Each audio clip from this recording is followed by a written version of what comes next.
anchor. So figure out where is in your T shape, like where is your anchor that you can add immediate value in right now, because it's what you already have experience with or what you are naturally better at. This is probably related to how you deliver. So as designers, the portfolio is a big piece. The medium at which you present that portfolio might differ. So it could be a website, it could be a PowerPoint slide, it could be a board. For us as designers, we are really evaluated on the rationale behind our design decisions. So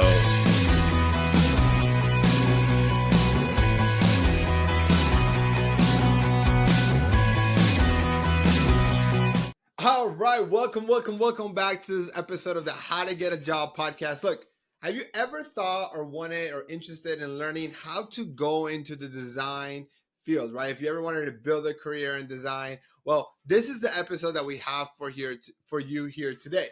To talk about this amazing industry or job or career path, I have one of the best guests that I could ever think of for this, and this is Steven Steiner. Steven Steiner is a career coach, and he's also the founder of Career Coach for Designers. So the name explains it itself.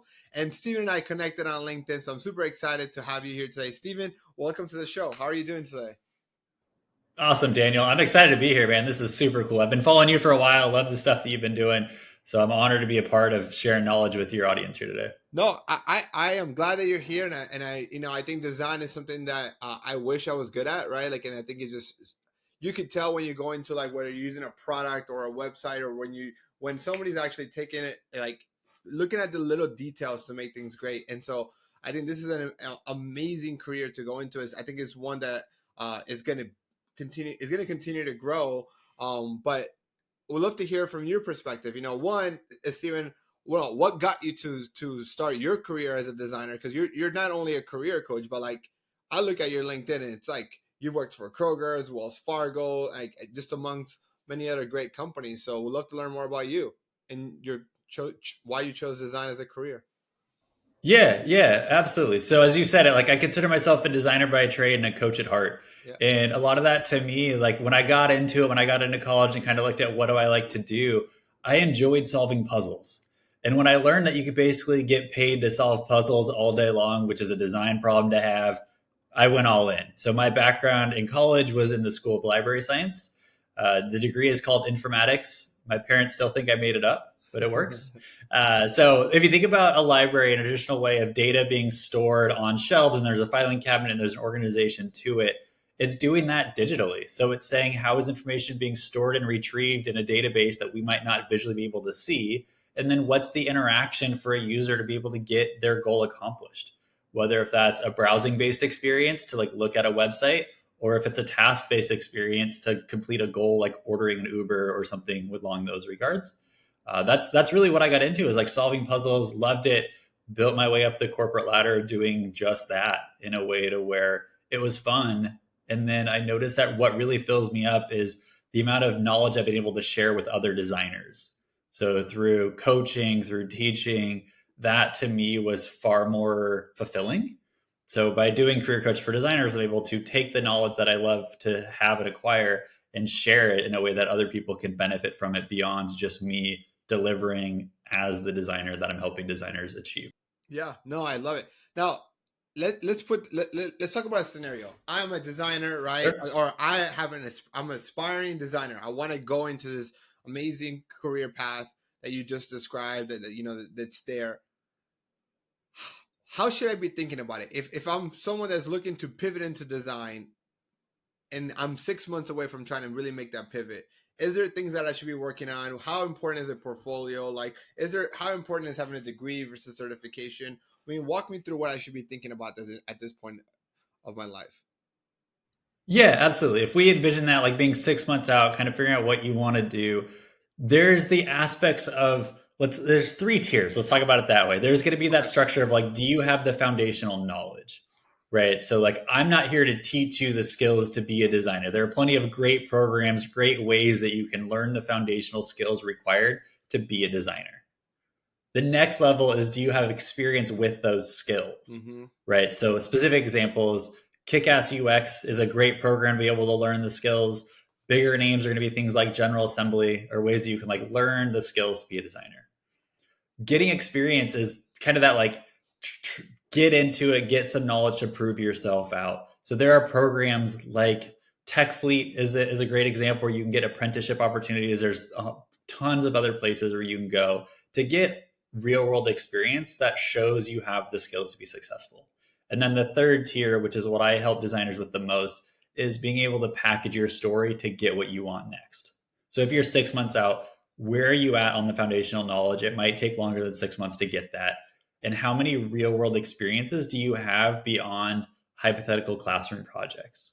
Because that's not as attractive for a potential hiring manager, where it's like if you get one or two projects that include other people, even if it's like a family friend or like a nonprofit, just ways to show you have the chops to deliver, then it becomes that top tier where it's like, all right, let's work together to package your story and lean into pieces that you love to do so other people can see you on their team.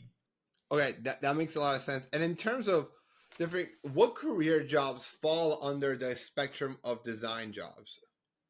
Yeah, Like I what would love be that you asked that what would be question. the job titles, right? Like if I think about like I help STEM students, but the majority of the students that I work with are either software engineers, they're either data analysts or machine learning or product or project managers. So like that kind of like the main.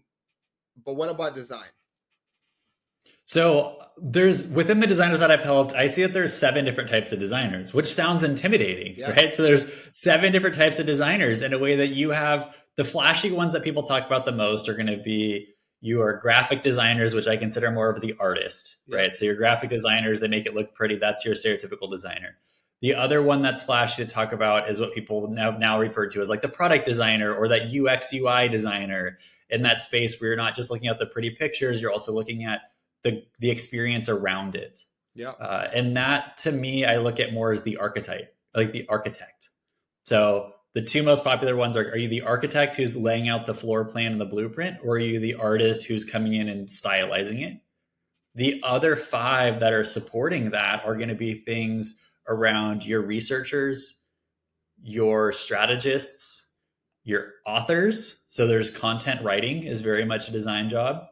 There's also design operations. So the people who are responsible for kind of putting us all in the right places and managing our workload, which project managers also complement a lot. And then that last one is going to be the catch-all, right? That generalist role of like, depending on the size of the company that you're at, there is potentially a chance where you might run the full deal of the design system or the Yeah. design process. So that generalist is very much a role. However, if everybody is a generalist, you're not really attractive to be something that hiring managers want on their team, depending on the size. So understanding what of the 7 archetypes are you, and then being able to package yourself up to be attractive in that regard and not just one size fits all, which isn't attractive to anybody. So that prompts Does me. that give that to you? How's Yeah, yeah, that? that was awesome, and that prompts me to two follow up questions. So one, I see in most careers that the bigger the company they are, the more specialists they're looking for, and the smaller the company, the more generalist. Does this apply in the design industry as well? Absolutely. For sure. Like there are companies that have research teams. There are companies that have design systems creating the components. There are companies that have content strategists who are focused on just being the ones who like write the text. So yes, absolutely. The bigger the company, the more specialized these roles become. They still traditionally fit under the umbrella of being a designer in a creative essence of being used to deliver the product that is in partnership with the people that you already talked about, your project managers, your analysts, your developers. They all collaborate Yeah. depending on scale of the company.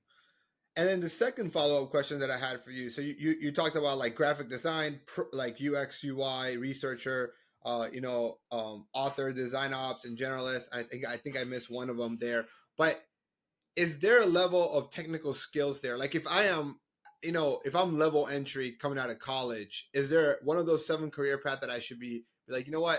If you're coming out of college, if you have less than, don't have a lot of experience, here's a 1 or 2 or 3 ones that you should look into to get into first, or it doesn't really matter because you can get into like it's not that you can get into, but they're both going to be all 7 of them are just as difficult to break into.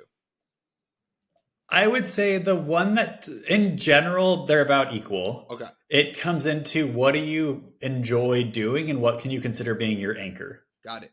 So if you're naturally more artistic in nature, the artist path is probably a better way for you to go versus specifically I am more of an architect in nature. Yeah, So I don't try to be an artist. I try to work with artists to help bring that vision to life. got it. Out of those seven, the only one that I would say is the hardest would be that strategist role. Because strategy comes with time and experience. So it's really hard to go straight into being a strategist who can kind of play the full range without actually knowing how those strategies need to be. This reminds me so much of when you think about a career in marketing, and there's a phrase in marketing called "you want to become a T level a T level Mhm. marketer." And I don't know if you've heard that phrase where you have Absolutely. T level yeah. designer. Oh, okay, perfect. So it's like essentially, Yeah. and for all of you who've never heard of this, I'm going to say it in the marketing way, and I think Steven, you can kind of like explain it more on the designer way. It's like you have all these areas of like of like digital marketing, and you have like email marketing, you have social media marketing, you have paid ads, you have copywriting, right? You have analytics, you have search engine optimization. I think I'm missing one or two. And the idea is that you know enough about each of one, so that that makes the top of the T, and then you become an expert in one of them, right? And that's how you start your career, because you can't become an expert in all of them. You're not going to become an expert in all seven of them, but I think at least in marketing, you start going very deep and becoming an expert in one of those pillars, and then you can start expanding the pillars as you grow within your career. Yeah, yeah, we see the exact same. So T-shaped designer, in terms of design speak, it's like how bold is your T, right? So Ah, is it a thin, narrow letter, or is it a really thick, bold T, where maybe your pool is really deep, but your like dive tank is real deep, right? yeah, So yeah, like, yes, absolutely. Like understanding, do you have a little bit of knowledge across the entire spectrum of early strategy through to delivery of final execution? And then the depth isn't always in the middle. So a capital T, the depth is in the middle. Your depth might be early in the research phase, or it might be later in the high fidelity graphic phase. So absolutely, a T-shaped designer, how deep is your deep end is relative to your skill set. And that's why for me, I look at that anchor. So figure out where is your in your T shape, like where is your anchor that you can add immediate value in right now, because it's what you already have experience with or what you are naturally better at, and don't try to lean into stuff that isn't right for you at this point in your career. how would you say that again, and I understand the recruiting process might differ from company to company, and also within the level within you are in the corporate hierarchy, but how would you say the recruitment process or the interview process might be differ in a design career versus a more traditional career like marketing or business? I would say the difference is probably related to how you deliver. So, as designers, the portfolio is a big piece. The medium at which you present that portfolio might differ. So, it could be a website, it could be a PowerPoint slide, it could be a board. For us as designers, we are really evaluated on the rationale behind our design decisions. Yeah, So, what did you do? How did you get there? Why did you do it? What was the purpose? Because design is one of the most objective industries that you could talk to somebody and they could hate your design, which might be the reason why you don't get the job. If you're not able to defend on why that design was still the right thing to do, it becomes more debatable. Like, no one's going to go in and look at a web developer's code and be like, oh, you put that comma in a weird spot, I'm not going to hire you. But design is such an objective thing that everybody has an opinion on, that it's really hard without defending it in a way that other people see your thought process. Because I'm not hiring you for the designs that you created, I'm hiring you for how you would contribute to my team. And if I don't trust your ability to deliver, what's in it for me? you talked about portfolio and how that's an important part. Like, what advice do you have on building the portfolio, or what should be on the portfolio, or how do you make your portfolio stand out from the other designers who also have portfolios? That was a loaded, like, four questions All in a right, let me row. start Let's with do one. this. No, we'll go, man. I got you. So, where to start? For me, where to start is very much content first. So, what I'm saying by that is open up a Word document, open up a Google Doc, and just start getting your ideas in a structured way on paper.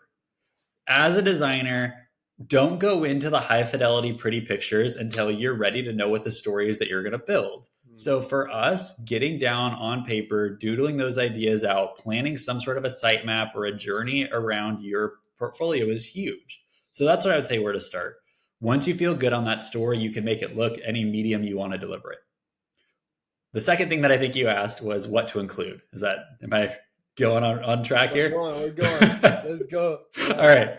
So, what to include? There's four things that anybody makes a hiring decision off of. And you probably see this also, Daniel. It's just in a different channel. So, the four things is who you are, what you do, how you do it, and where to contact you. So, who you are is your about story, right? So, who is Daniel? Who is that designer? Whatever it is. What you do is what's in your toolbox. So, as a human, you have multiple capabilities to deliver in a lot of different ways.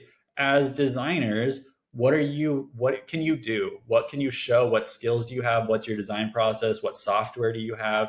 Really representing yourself as somebody who has that dynamic feature that they're looking for. And then how you do it becomes those case studies that everybody sweats over, right? Like 2 to 3 really solid pieces of your work that show how you do what you do in one project. No project is going to use every tool that you have in your toolbox intentionally. No project is going to show everything that you're capable of. So showing a couple is allowing people to envision how do you play on their team. Also, the fourth one being where to contact you should be straightforward. Have the ability for them to close the deal. Have a professional piece of contact information, your phone number, your email address, whatever it is. Just be clear about having that ability to get in touch with you. How is that for the four things that you should include on your portfolio to plan around in that content first approach? No, I think I love it. But so I have a follow up question on the portfolio. I don't know how you see this as being similarly or different in your resume in a sense of, you know, you have your resume, and most people like that. I work with a lot of college students who are about to graduate, and they come and create like this 2-3 page resumes, and I'm like, you don't need 3 pages. Like you don't have a lot of experience, right? And I think when you're lacking that experience, you think you need to overcompensate by giving so much as much information as possible within your resume.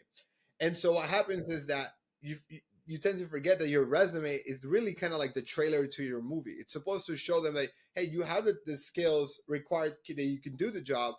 We want to interview you so that we can get to know you to see if you have, if you can really do those skills, if your resume is really true, but also are you culturally fit? Like, like do you match with the team? And so what happens is like I sometimes have to work with clients on like things to take out of the resume that is not relevant to the role that they're applying, right?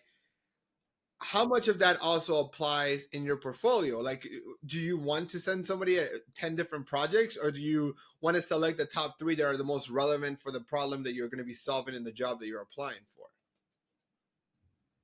Definitely the latter. So you definitely want it to be similar. Like I love how you're talking about the resume being the trailer. I see it as have your resume be in a place where they want to crave more about you. Yeah.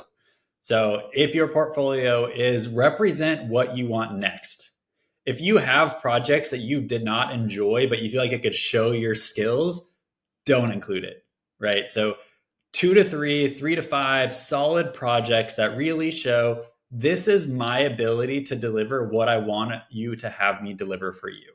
Yep. That's the focus, that's the direction. And if you consider yourself a researcher and that's what you want, focus on projects that really embellish your research skills.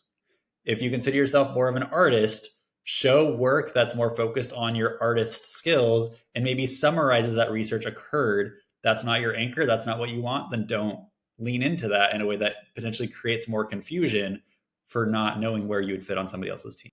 Yeah. You know, I wanted to know your thoughts on this. One of the things that we do in our program is we encourage our clients, not more than encourage, like we was like, hey, you guys, this is something really big. We call it a potential proof document, because when you think about every single company has limited resources, every time they hire someone, they're making an investment, right? And whenever someone's making an investment, whether it's a company or we personally are making an investment, like an investment to work with you, Steven, right? We look at 2 factors. What is my risk versus my reward? And in this potential proof document, we try to like it's essentially a mixture of a portfolio that's customized to the company with a cover letter that explains why do I want to work at your company more than just the paycheck that I receive, right? Like maybe I'm aligned with the company vision or values, right? I also explain why should a company hire me, right? Aside from the fact that I have the skill sets that are required to do the job, right? And then going to the 30, 60, 90-day game plan to show like, hey, I want to hit the ground running. But if possible, I encourage our clients to go above and beyond. So I'll give you an example. We had a client who was applying to be a podcast producer. So a way for her to showcase that she could be a podcast producer is that she created a 3-part podcast series on Spotify, which was free, to explain. One episode was Nice. why should you hire me, right? A second episode was why do I want to work at Sweetfish Media, which is the company, and a third episode was kind of like letters of recommendation from people or professors or bosses, but in like she interviewed them like a podcast. Like why do you think I'll be a good podcast producer, right? And so that's a type of project of creativity. Another example, right, is I had a client who wanted his dream was to be a video game designer, right, like a character designer for video games.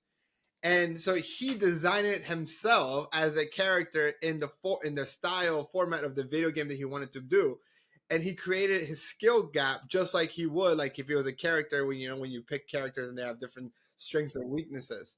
And so like to me, those are the type of like projects that you generally wouldn't include in your portfolio. Like you could add them to that portfolio for that company, but you wouldn't.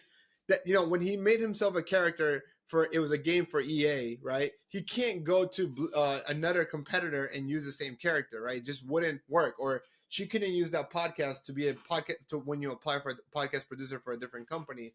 What are your thoughts on candidates going above and beyond and building projects like that? Do you see that being helpful, or do you see that being a waste of time? Before I answer your question, did those two work? So did that woman get the podcast for the one that she did that work for and the job at EA? Like they could do it, but did it pay off? Okay, so for the podcast, she did a podcast and got that job. For the EA one, he got to the final interview, did not get it, but he also was applying for other video game companies. He continued to do it, the character design idea, right? Where he continued, it was a different character. He ended up getting the job he wanted in an industry that was really hard to break into. So it did work. So to answer your question, yes. Yeah, yeah. So the reason why I asked is because there's a lot of creative things that people think pay off, and sometimes they don't, right? Yeah. So you see it all the time on LinkedIn where they're like, "Oh, I applied for a job on Amazon, so I created my resume to make it look like an Amazon shopping cart." Yeah. And it's like, cool, did this ever work? And the ROI is usually no, right? Like the return on the time spent didn't pay off, and it's something that's more confusing. So for me, in the context of like, what does it mean for a designer to go a little like that extra step or to go above and beyond? Some of that comes into what work are you showing in the design? So, like, does it really make sense to go in and try to redesign somebody's website without understanding their user or their target audience or like all the metrics that they might have behind the scenes? Yep. Is a little bit harder to do than this is how I produce a podcast. This is how I can do it for you. So what we try to do is represent work that aligns with the industry that they want. So if they are very specifically wanting to be in the medical space because maybe they were a nurse or they were an RN and they're like, I want to be a designer instead. It's like, cool, you have industry knowledge that has transferable skills that other designers can't compete with. So how do we reframe your past experiences? How do we show projects that clearly like anchor you in that industry versus the person who maybe has unrelated projects? Yeah. That's the way that I think is the most directly applicable. And if those projects don't exist, how do we potentially identify those to say, I did a similar thing in this space? Would I say go out and do a project immediately for that brand that you're trying to apply for and like redesign their website?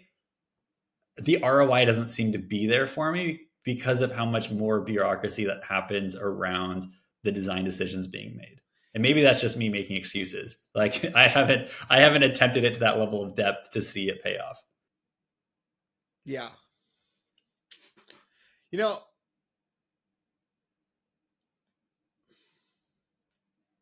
So it kind of froze down a little bit. So Vale, if you're watching this, I think you need to edit this part out. But So, Steven, I think it's interesting because as being myself, I spend time being as a hiring manager for in PepsiCo, as I was, had the final decision on my team and whatnot.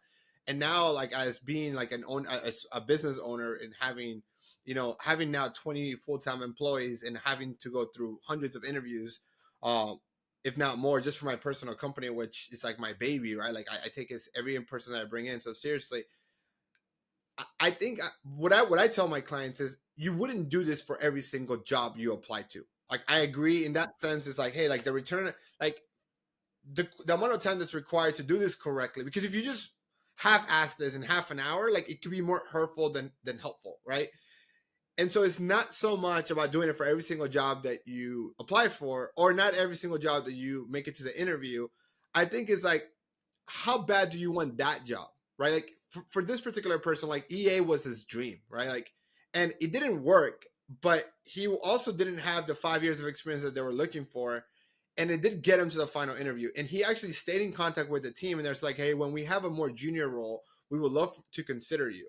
So he did allow him to build that relationship. Now, you also don't control who else applied for the role. Maybe somebody else who also applied, who was in the final interview, was just that's 10 years of experience, and it was hard to fight somebody like that. Actually, as I think about this, I think about another design role. I had someone who was a designer, and she applied for this role working at an in-home, like, they design like pillows or like in-home decor stuff, right? And she created her potential proof document in this scenario. Was she decided two themes: a beach theme and a desert theme, right? And like, she created then, she was designing packages. So like, it was for pillows, like what would go around the pillow and what the label will look like. So that was what she was designing for. And I remember her telling me that she went to the interview, and she found out that she was interviewing, because it was an in-person interview, that the person who was interviewing right after, he had done this at Macy's, right, for over 6 years. And she was right out of college. And Yeah, yeah, she went yeah. to school to study fashion, but she's over here applying for a job to design labels for home decor, private label company. And that the manager obviously saw, like, hey, this guy from Macy's is obviously the best candidate on paper, but she saw how hungry she was, and how bad that she wanted it. That he was able to go to finance and be able to open up a budget to be able to hire both of them. And so she didn't beat this guy, but she did get the job too, and they both got it. I guess the company was in growth mode. I don't know all the details, but they'll ultimately get the role. What's even funny is that a year and a half later, she comes and messages me and says, hey, guess what? I actually got promoted, and now the guy who works at Macy's now reports to me, right? But I think that just That's goes, cool. the credit goes to her level of drive, Yeah, right? Like, yeah, it's yeah. the intangibles. But to what you were saying is, like, I think it really all depends on a lot on, like, how bad do you want this job, and to your point, how relevant is this project that you're doing to showcase. And I think it's important, what you said is really important too, is like, going and designing the website without really knowing all the data behind it to design a good website, to write, it might actually hurt you, because you're like, this person really doesn't know that you don't design the website just for design. You have to look at the data and see how people are navigating it, and what's working and what's not working, right? But I think the point that I think why these projects ultimately are really effective done correctly is because it shows the hiring manager how bad you want it, how you're so hungry for this job and for this opportunity. And that's sometimes really hard to quantify on a resume. Yeah, yeah. I think that okay, I get where we're going with this now. I agree with you. I think that ability to show a little bit extra in a way that a resume doesn't present that. So when you look at a way to show your work, there are definitely opportunities to where it's like, how can you pitch an immediate thing that gets you more buy-in? So if you're looking to get a job as more of a researcher, like what other research maybe have done before this conversation? So like there have been people who have prepped for interviews where they're like, okay, how do I talk to people who work at that company? How do I talk about other opportunities or things that they know? Or maybe you go to friends and friends and you're just like, all right, cool. I'm interviewing at, I just used Amazon already. So I'll use it again. Like you're interviewing at Amazon, like what's something that you don't like? And you're able to do a little bit of like, I did a small research. I created this idea and like, here is a proposal that you may or may not have considered about a way to improve your experience. You can absolutely use that. You can absolutely go to like, here are different ways I've chosen to design this screen with rationale and assumptions and a disclaimer around it shows that I have this chops, knowing that I'm aware of what I don't know. Yeah, And I that love it. might be the parallel of like seeing that happen in the design space of not just saying this is what you should do, but it's more like this is me knowing what I don't know and making an effort to prove that I can do something. Yeah, and I love like it's like you're like here's my assumptions, and because that all lets them know that you're doing it based on the limited information that you do know. No, I love it. Yeah, Look, yeah. Steven, I can't believe it's already been 30 minutes. Like, but this is awesome. So before we wrap it up, if anybody listening to this podcast is wants to is a designer, wants to go to a better designing role, or wants to break into this industry, can you tell us a little bit more about like what you do, your services, and how we can get a hold of you if we want to learn more about working with you and your team? Yeah, absolutely. So the pitch is I help designers package their story for what they want next. So there's three different levels of designers that I tend to work with. The first one being the introduction. So if you are looking at, you just got out of your boot camp, your certification, college, whatever it is, and you're sitting on experience that you're like, I just don't know how to get started. I work with that. The second one is the advancer. So if you got 3+ years of experience, you feel stuck, you feel unsure, you feel unconfident, you feel lost, let's package your story, get you excited, and get you what you want next. The third one is going to be your transitioners. So if you're coming from a different industry, you might feel like you're a junior designer, but yet you have years of transferable skills. Let's reframe, package that story, and get you into this new space. So those are the three design types. It doesn't matter where you are in your career. I've worked with people straight out of the certification programs all the way up to being 5 to 10 years away from retirement.